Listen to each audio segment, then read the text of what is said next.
ஆனால் நீதிமன்றம் வந்து தேதி வந்து 27ஆம் தேதி தீர்ப்பு வந்து கொடுக்கறதா சொல்லியிருக்கிறாங்க.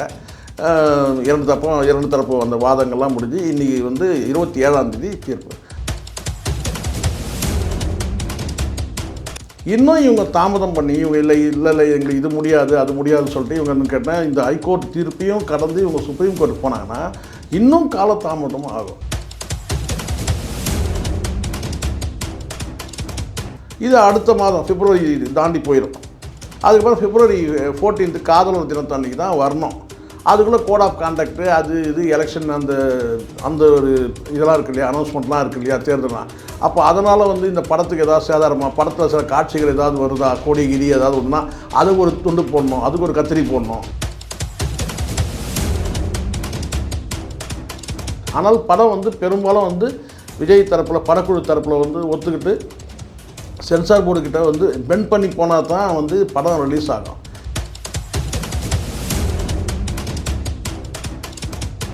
பொறுத்து வந்து பாருங்கள், அந்த சின்னத்தை நான் தான் முதல்ல சொல்கிறேன். இப்போ நான் சொல்கிறேன், அந்த உரிமையை நான் எடுத்துக்கிறேன். இந்த விசில் சின்னம் முடக்கப்படும்.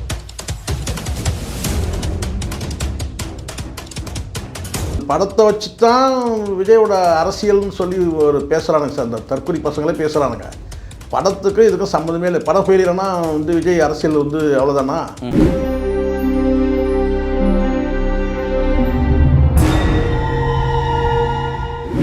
நேயர்களுக்கு வணக்கம். இன்றைய நேர்காணலில் நம்மோடு இணைந்திருக்கிறார் மூத்த ஊடகர் திரு சேகர் அவர்கள். சார் வணக்கம். சார் வணக்கம்.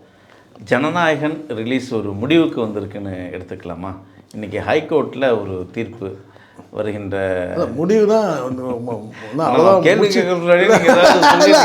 முடிவுக்கு வந்துன்னா ரிலீஸ் ஆகணும்னு நினைக்கிறீங்களா, இல்லை ரிலீஸ் ஆகாமல் முடிக்கிறீங்களா?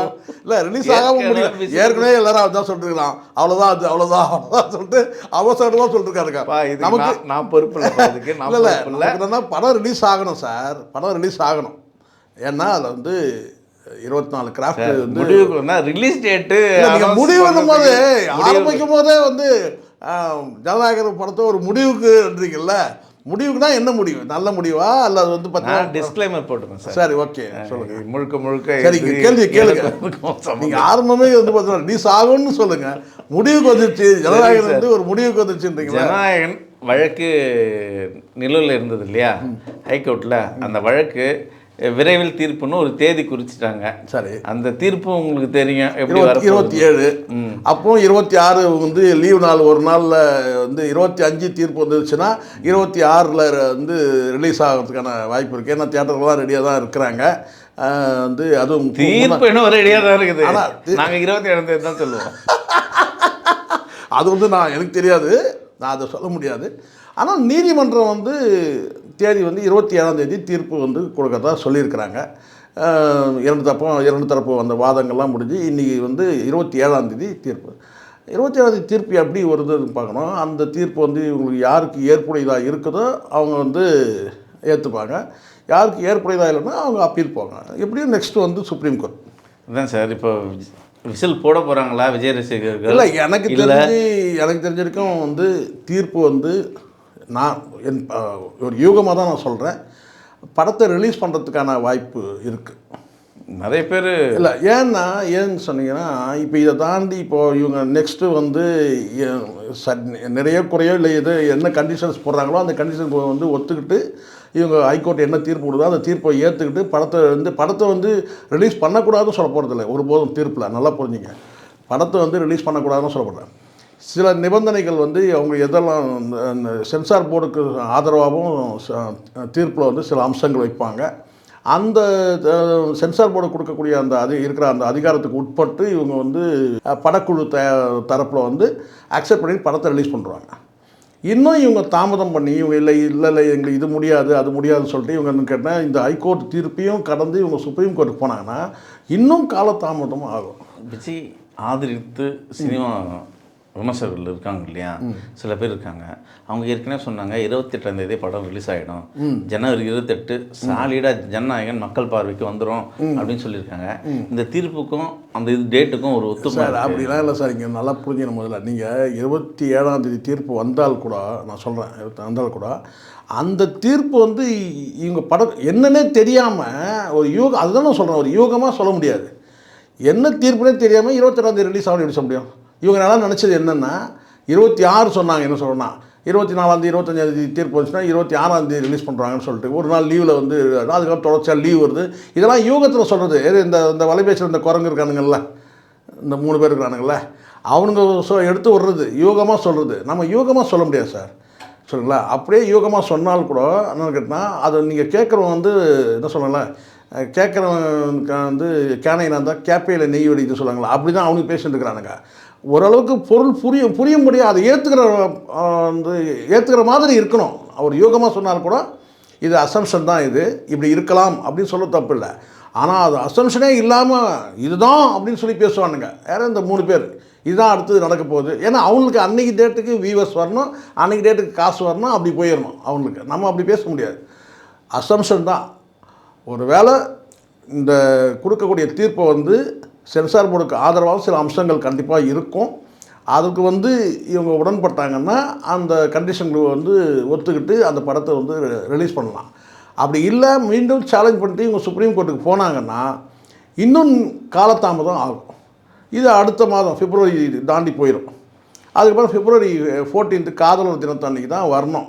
அதுக்குள்ளே கோட் ஆஃப் கான்டக்ட்டு அது இது எலெக்ஷன் அந்த ஒரு இதெல்லாம் இருக்குது இல்லையா, அனௌன்ஸ்மெண்ட்லாம் இருக்குது இல்லையா, தேர்தலாம்.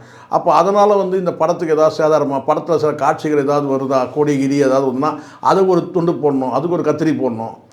ஸோ இப்படி வந்து நீண்டுக்கிட்டே போகும் இது.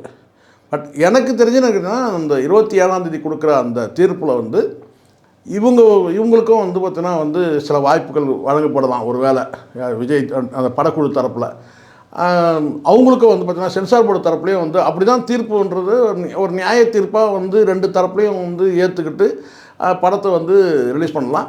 பட் அந்த த்ரூ ப்ராப்பர் சேனல்னு ஒன்று இருக்குது. அதுக்கு தான் நான் எதிர்பார்க்குறேன், எப்படி இவங்க அந்த தீர்ப்பு எப்படி வழங்கன்னு சொல்லி. ஏன்னா இவங்களுக்கு வந்து அப்பீல் ப்ரொவிஷன் வந்து அங்கேயே இருக்குது, சென்சார் போர்ட்லேயே அப்பீல் ப்ரொவிஷன் இருக்குது.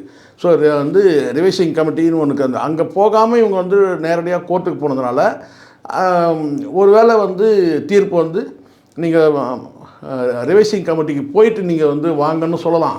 இல்லை வந்து அந்த தீர்ப்பில் வந்து சில அம்சங்கள் கொடுத்து இதெல்லாம் இந்த கண்டிஷனுக்கு உட்பட்டு, ஏன்னா வந்து ரிவைசிங் கமிட்டிக்கு எவ்வளோ பவர் இருக்குன்றதெல்லாம் வந்து நமக்கு வந்து சென்சார் போர்டு பவர் தெரிஞ்சால் நம்ம பேச முடியும்.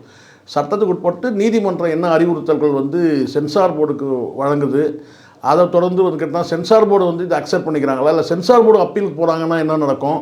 இப்போ விஜய் தரப்பில் வந்து சாதகமாக இருந்துன்னு வச்சுங்க, பாதகமாக சென்சார் போர்டுக்கு பாதகமாக சென்சார் போர்டு வந்து சுப்ரீம் கோர்ட்டு கொண்டு போகலாம் கேஸை இல்லையா. அப்போது 2 தரப்புலையும் ஏற்றுக்கிற மாதிரியான ஒரு தீர்ப்பு வந்ததுன்னா அப்போது என்ன நடக்குதுன்றது நம்ம வந்து ஒரு அன்றைக்கி சொல்ல தான் நம்ம சொல்ல முடியும். எல்லாத்தையும் முன்கூட்டியே நம்ம வந்து ஜோதிடம் மாதிரி நம்ம சொல்ல முடியாது சார். ஆனால் படம் வந்து பெரும்பாலும் வந்து விஜய் தரப்பில் படக்குழு தரப்பில் வந்து ஒத்துக்கிட்டு சென்சார் போர்டுக்கிட்ட வந்து பெண்ட் பண்ணி போனால் தான் வந்து படம் ரிலீஸ் ஆகும். இல்லை வந்து நாங்கள் வந்து இந்த தீர்ப்பையும் நாங்கள் வந்து எப்படியும் நீதிமன்ற தீர்ப்பு உயர்நீதிமன்ற தீர்ப்பு வந்து எப்படியும் வந்து துல்லியமாக தான் வழங்கப்படும். அதையும் தாண்டி எனக்கு இன்னொரு வாய்ப்பு இருக்குது, எனக்கு நான் வந்து சுப்ரீம் கோர்ட்டுக்கு போகிறேன்னு அப்படி சொல்லி போனாங்கன்னா 2 தரப்பில் யார் போனாலும் இந்த வழக்கு மீண்டும் வந்து இழுக்கும். இந்த வழக்கு வந்து மீண்டும் இழுக்கும், இன்னும் காலதாமதமாகும். அதுக்கப்புறம் அடுத்த மாதம் வந்து சூழ்நிலைகள் வேறு மாதிரி மாறும், எலெக்ஷன் கோட் ஆஃப் கான்டக்ட் வரும். அதில் வந்து பார்த்தீங்கன்னா சில இதில் வந்து இந்த கட்டு போடணும் அந்த கட்டு போடணும்னு சொல்லி யாராவது வழக்கு போட்டு நிறுத்தலாம். இப்படி போயிட்டே இருக்கும், நீண்டுக்கிட்டே இருக்கும். இது ஏற்கனவே இதுவே வந்து ரொம்ப டிலே தான், ரொம்ப டிலே. கண்டிப்பாக பொங்கலுக்கு ரிலீஸ் ஆகும். ஏன்னா வந்து அதிகபட்சம் வந்து இந்த பொங்கல் விடுமுறையெல்லாம் கழிச்ச பிறகுனா வந்து ஒரு 20 தேதிக்கு மேலே இந்த படம் ரிலீஸ் ஆகிடும். இப்போ இதை தாண்டி 26 27 கிட்ட போகுது. அதுக்கப்புறம் தீர்ப்பு வந்து படம் ரிலீஸ் ஆகிறதுக்கு முன்னாலும் அப்புறம் லீவு நாள் கிடைக்கணும், அது கிடைக்கணும், இது கிடைக்கணும்லாம் பார்த்தா கதைக்காகாது. படத்தை ரிலீஸ் பண்ணுற வேண்டியது தான். அப்போ தான் வந்து இது படத்தை வச்சு தான் விஜயோட அரசியல்னு சொல்லி ஒரு பேசுகிறானுங்க சார். அந்த தற்கொலை பசங்களே பேசுகிறானுங்க. படத்துக்கு இதுக்கும் சம்மந்தமே இல்லை. படம் ஃபெயிலியர்னா வந்து விஜய் அரசியல் வந்து அவ்வளோதானா அப்படி எடுத்துக்க முடியுமா? இல்லை சார், விஜயோட படம் வந்து சார் லியோ படம் நல்லா போச்சு, கோட் படம் போய் வந்து ஊற்றிக்கிச்சு, கோட் படம் போன மாதிரி சீனை ஓட்டினானுங்க. ஆனால் லியோ படம் தான் வந்து சக்ஸஸ்ஸு. அதே மாதிரி கேட்டால் இந்த ஜனநாயகனே வந்து பார்த்தீங்கன்னா வந்து ஃப்ளாப் ஆகுது, பேச்சுக்கு தான் சொல்கிறேன். இல்லை விஜயோட கடைசி படம் சார், கடைசி படமாகவே விட்டு சார் என்ன சார் கடைசி படம் தான் ஏதோ இந்த சுடுகாட்டில் கொண்டு போய் பாடியை வச்சுட்டு கடைசி படம் முகத்தை மூட போகிறாங்க அந்த மாதிரி சொல்கிற மாதிரி இருக்குது. கடைசி படம் உயிரோட தான் சார் இருக்கிறான். இப்போ நாளைக்கே இன்னொரு படத்தை புக் பண்ணானுங்க, என்ன சார் கோர்ட்டை போய் கேஸாக சார் போட போகிறீங்க அவன் மேலே நீங்கள் சொன்னீங்க கடைசி படம் சொல்லிட்டு இப்போ மறுபடியும் இன்னொரு படத்தில் நடிக்கிறீங்கன்னு சொல்லிட்டு கேஸாக போட போகிறீங்க. அவன் படத்தை ஓட வைக்கிறதுக்கு என்னென்னமோ பண்ணியிருப்பாங்க. இதெல்லாம் கடந்த காலத்தில் உண்டு சார். ரஜினி கூட பண்ணார் சார். இப்போ எப்போ வரும்னு தெரியாதுன்னு சொல்லிட்டே இருந்தார். ஒரு படத்துக்கு சொல்லிட்டே இருந்தாரா? அதெல்லாம் எதுக்கு? அதெல்லாம் மைலேஜ் கிடைக்கிறதுக்காக தான். சினிமாவில் வந்து நான் இதுதான் எனக்கு வந்து அதுக்கப்புறம் அரசியலுக்கு வந்துட போகிறாரு, இப்போ வருவேன் அப்போ வருவேன், அரசியல் பஞ்ச் டயலுக்கு இப்படி வச்சு ஓட்டினாங்க படத்தை. அதே மாதிரி தான் இதுவும். இது கடைசி படம் தான், அப்போ தான் போய் பார்ப்பீங்க நீங்கள். இன்னொரு செய்தி பரவலாக பேசப்படுறது என்னென்னா, ஜனநாயகன் படம் வந்து இந்த தேர்தலுக்கு பக்கத்தில் விட்டால் வந்து விஜய்க்கு இன்னும் நல்லா மவுசு கூடும். ஏன்னா அந்த விஜய் அரசியல் வந்து மக்களுக்கு தெளிவாக அப்போ என்ன பண்ணுங்கன்னா, எப்போ எலெக்ஷன் டேட் சொல்கிறாங்கன்னா அன்றைக்கி ஒரு 2 நாளைக்கு முன்னாடி படத்தை ரிலீஸ் பண்ணுங்கள். என்ன சார் பேச்சு இதெல்லாம்? படம் வந்து நல்லா தெரியும். எப்படி இருந்தாலும் தற்கொலை கும்பல் போய் பார்க்க போகுது. அது நல்லா இருக்குது, நல்லா இல்லையே விசில் அடிக்க போகிறானுங்க. பத்தாவதுக்கு விசில் சின்னமும் கொடுத்துட்டானுங்க. முன்னாடி கையில் அடிப்பானுங்க, இப்போ கையில் விசிலே எடுத்துன்னு போயிடுவானுங்க. இதான் நடக்க போகுது. இதான நடக்க போகுது. இன்னும் இந்திய தேர்தல் ஆணையமே இங்கே வந்து பார்த்தீங்கன்னா ஒரு பெரிய இங்கே ஒரு சோக நாடகம் தான் நடந்துகிட்ருக்குது. இதெல்லாம் எப்படி இது வந்து கரை சேர போகுதுன்னு தெரியல. ஒன்றும் புரியல எனக்கு. நிறைய மீம்ஸ் பாருங்கள் சார், எவ்வளோ கேவலமாக இருக்குது சார். வந்து எலெக்ஷன் கமிஷன் யோசிக்க வேணாமா? இந்த ஏற்கனவே இவங்க வந்து ஒரு தற்கொலை கூட்டம் இருக்குது. அதுங்கிட்ட போய் இந்த விசில் சின்னத்தை கொடுத்தா அதுங்க என்ன நடக்கும் தெரியாமல் தியேட்டருக்கு பாருங்கள், வந்து விசிலோடு போயிடுவானுங்க. எல்லோரும் தியேட்டர் விசிலோடு போயிடுவானுங்க. தமிழ்நாடு அரசு பேருந்தில் வந்து கண்டக்டர் விசில் அடிக்க என்ன கேட்டால் அந்த விசில் சின்னம் நீங்கள் ஒன்றா நான் மீண்டும் அழுத்தி பதிவு பண்ணுறேன். நீங்கள் நோட் பண்ணிங்க, அந்த விசில் சின்னம் வந்து பேன் பண்ணுவாங்க. நீங்கள் வேணால் பாருங்கள். அதுக்கான வேலை நடக்குதே இல்லை பாருங்கள். இப்போ எல்லாத்தையும் விசில் கொடுத்துட்டாங்கல்ல, பாருங்கள் நடக்குதே இல்லையா பாருங்கள். ஏன்னா அது விசில் வந்து பார்த்தீங்கன்னா அரசு ஊழியர்கள்கிட்ட இருக்கக்கூடியது சார். அது கண்டக்டர்கிட்ட இருக்கக்கூடிய விசில், அரசு ஊழியர்கள் பயன்படுத்தக்கூடிய விசில், காவல்துறை வந்து அதிகாரிகள் வந்து யூஸ் பண்ணக்கூடிய விசில், அரசு ஸ்கூலில் பிடி வாத்தியார்கள் பயன்படுத்தக்கூடிய விசில். அதை வந்து நீங்கள் சின்னமாக கொடுத்ததே தப்புன்ற நான் முதல்ல. ஏன்னா இதெல்லாம் வந்து அவங்க பணி நிமித்தமாக கொடுக்கப்பட்டது. நல்லா புரிஞ்சுக்கணும் நீங்கள். அவங்க தனிப்பட்ட பர்சனலுக்காக யூஸ் பண்ணல. போலீஸ்காரர் யூஸ் பண்ணக்கூடிய விசில் வந்து அவருடைய அரசு ஊழியத்தில் கொடுக்குறாங்க. பிடி மாஸ்டருக்கும் அப்படி தான், கண்டக்டருக்கும் அப்படி தான். அப்போ அரசே வந்து பார்த்திங்கன்னா வழங்கக்கூடிய ஒரு அரசோட உபகரணத்தை வந்து நீங்கள் எப்படி ஒரு பொது சின்னமாக நீங்கள் கொடுப்பீங்க? மிகப்பெரிய கேள்வி. இப்போ நான் இதை எழுப்பியிருக்கிறேன். நீங்கள் பொறுத்து இருந்து பாருங்கள். அந்த சின்னத்தை நான் தான் முதல்ல சொல்கிறேன். இப்போ நான் சொல்கிறேன், அந்த உரிமையை நான் எடுத்துக்கிறேன். இந்த விசில் சின்னம் முடக்கப்படும். நீங்கள் ஒன்றா பொறுத்து இருந்து பாருங்கள். ஜனநாயகன் விசில் முடங்கிடும். ஜனநாயகன் அதான் சொல்கிறேன். ஜனநாயகன் முடங்கி இருக்கிற ஜனநாயகன் வெளியே வரதுக்கான வாய்ப்பு இருக்குது. அது 2 தரப்புலேயே ஒத்துக்கிட்டால் தான் என்ன நடக்குதுன்னு பொறுத்து இருந்து பார்ப்போம். நன்றி சார். நன்றி சார்.